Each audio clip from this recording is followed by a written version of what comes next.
الأخبار الموجزة ليوم الأحد.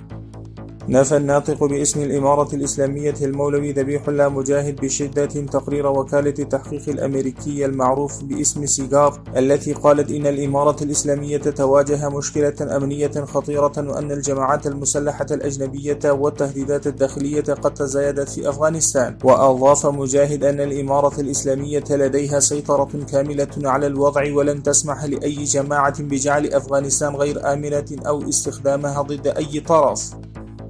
قال المساعد السياسي لرئاسة الوزراء المولوي عبد الكبير في لقاء مع حاكم بنشير حافظ محمد آغا حكيم: إننا نعطي الأولوية لمطالب ومشاريع البناء لأهالي هذه المقاطعة. قال وزير الإسكان والتنمية العمرانية المولوي حمد الله نعمان: إذا كان العقار مستقر فإن أعمال البناء لم تتوقف في أي مكان حسب المخطط والخريطة.